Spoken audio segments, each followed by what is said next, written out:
दोस्तों, आईपीएल के पहले मैच में ब्रेंडन मैकलम के कमाल से लेकर विराट और गंभीर के बीच हुए बवाल तक, विराट और एबीडी ने दिखाया बल्ले का जोर, और जब एमएस धोनी हुए आउट ऑफ कंट्रोल।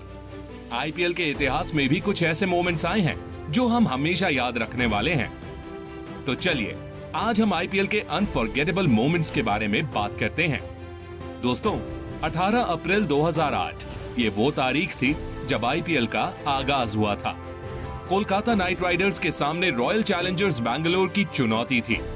केकेआर की ओर से ओपनिंग करने आए ब्रेंडन मैकलम ने सिर्फ 73 बॉल्स में 158 रन की ताबड़तोड़ पारी खेली और दुनिया को आईपीएल की ताकत दिखा दी। इस पारी में उन्होंने 10 फोर्स और 13 सिक्सेस लगाए थे। अगर ब्रेंडन मैकलम की वो पारी ना होती तो शायद आज आईपीएल इस मुकाम पर ना होता, और शायद हम आईपीएल के इतने डाई हार्ड फैंस बने ही ना होते। दूसरी ओर शेन वॉर्न की कैप्टनसी वाली राजस्थान में बड़े बड़े नाम तो नहीं थे, लेकिन जीतने का जज्बा बहुत था। लीग स्टेज में उन्होंने 14 में से 11 मैचेस जीते थे और पॉइंट्स टेबल में दूसरे नंबर पर रहे थे। इसके बाद सेमीफाइनल्स में उन्होंने दिल्ली डेयरडेविल्स को एक तरफा मैच में 105 रन से हरा दिया। फाइनल में मुकाबला एमएस धोनी की सीएसके से था, जो आखिरी बॉल तक गया, पर राजस्थान ने मैच को जीता और ट्रॉफी अपने नाम की। दोस्तों, कहने को तो आईपीएल हमेशा कंट्रोवर्सी से घिरा रहा है, लेकिन इस लीग ने हमेशा ही आर्च राइवल्स को यूनाइट करने का काम किया है। अब इस साल ही देख लीजिए, राजस्थान ने बटलर और अश्विन एक साथ खेल रहे हैं और लखनऊ की जीत का जश्न कृणाल पांड्या और दीपक हुड्डा साथ में मना रहे हैं। आईपीएल 2008 में 90s के दशक के आर्च राइवल्स माने जाने वाले सौरव गांगुली और शोएब अख्तर एक साथ केकेआर के लिए खेले थे और शोएब ने गांगुली की कैप्टनसी एक्सेप्ट की थी और दोनों ने साथ में विकेट सेलिब्रेशन भी किया था। 2008 की इनफेमस मंकी गेट कंट्रोवर्सी के बाद साल 2011 में एंड्रयू साइमंड्स और हरभजन सिंह साथ में मुंबई इंडियंस के लिए खेले थे। ये हम सिर्फ आईपीएल में ही देख सकते हैं, जब दो दुश्मन एक ही टीम से दोस्त बन के खेल रहे हों। मुंबई इंडियंस की ओर से हमें सचिन तेंदुलकर और सनत जयसूर्या को साथ ओपनिंग करते देखा है और सचिन और पॉन्टिंग को भी साथ खेलते देखा है। मतलब क्रिकेट के दो लेजेंड्स एक साथ ओपनिंग करते हुए दिखाई दे रहे हैं। ये क्रिकेट फैंस के लिए एक मेमोरेबल मोमेंट था। दोस्तों, आपने देखा था क्या वो मैच? मतलब आईपीएल में कुछ भी पॉसिबल है। और बात इम्पॉसिबल को पॉसिबल करने की है तो आईपीएल 2013 में हमने राहुल द्रविड़, जिन्हें आज तक कभी गुस्से में नहीं देखा, उन्हें भी हमने आईपीएल में गुस्सा होते हुए देखा था। साल 2013 में ही हमने भारत के दो लेजेंडरी प्लेयर्स गौतम गंभीर और विराट कोहली को मैदान पर भिड़ते देखा था। लक्ष्मीपति बालाजी की एक बॉल पर जब कोहली ने शॉट मारा तो बॉल हवा में चली गई और कोहली आउट हो गए। विकेट का जश्न मनाते गंभीर कोहली के पास से कुछ कहते हुए निकले, जिसने कोहली के गुस्से को भड़का दिया और फिर हमने गंभीर और कोहली के बीच शब्दों के तीर चलते देखे। दोस्तों, साल 2013 का आईपीएल सच में बहुत सारी यादें छोड़कर गया था।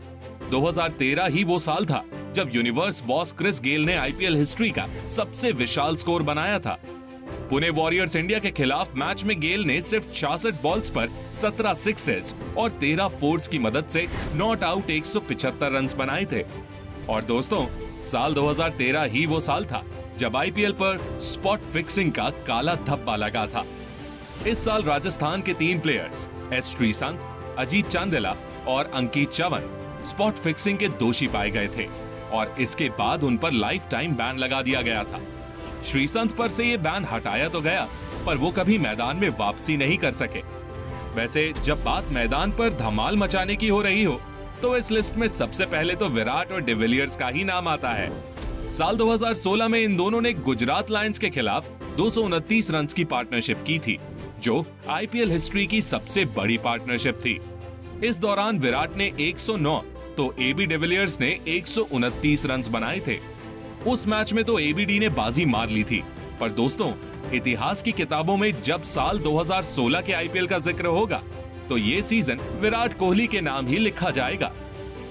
साल 2016 के आईपीएल में विराट ने 16 मैचेस में 152 की स्ट्राइक रेट और 81.08 के अनबिलीवेबल एवरेज से 973 रन बनाए थे, जिसमें 4 सेंचुरीज और 7 हाफ सेंचुरीज शामिल थी। विराट ने आरसीबी को फाइनल्स से पहुंचाया लेकिन सनराइजर्स हैदराबाद के सामने वो नहीं टिक सके और आरसीबी इतने करीब आकर भी आईपीएल ट्रॉफी से दूर ही रह गई। दोस्तों, आईपीएल फैंस के लिए सबसे शॉकिंग मोमेंट तो वो था जब चेन्नई सुपर किंग्स और राजस्थान रॉयल्स पर 2 साल का बैन लगा दिया गया था।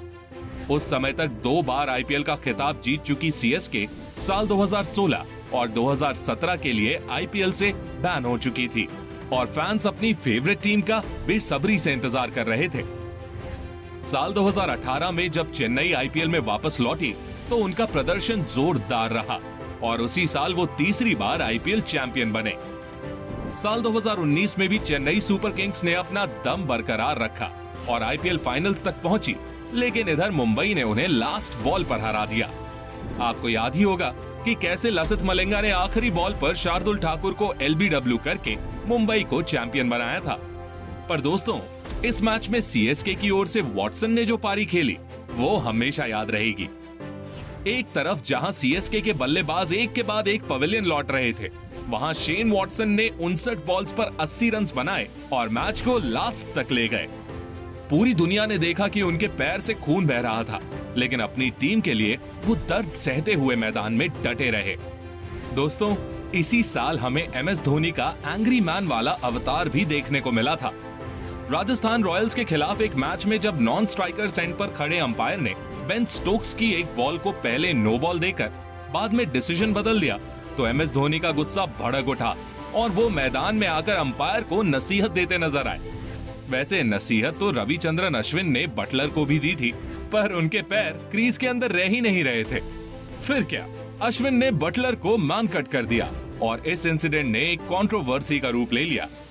साल 2019 के आईपीएल के बाद इस कंट्रोवर्सी ने वर्ल्ड क्रिकेट को 2 गुटों में बांट दिया था और अश्विन को जमकर क्रिटिसाइज किया गया था। हालांकि अब तो आईसीसी ने भी मैनकडिंग को मान्यता दे दी है। दोस्तों, आखिर में बात करते हैं उस मोमेंट की जिसने हर क्रिकेट फैन के चेहरे पर खुशी ला दी थी। साल 2020 में सीएसके के आखिरी मैच के दौरान जब डैनी मॉरिसन ने एमएस धोनी से पूछा कि क्या ये उनका आखिरी मैच होने वाला है, तो एमएस धोनी का जवाब था डेफिनेटली नॉट।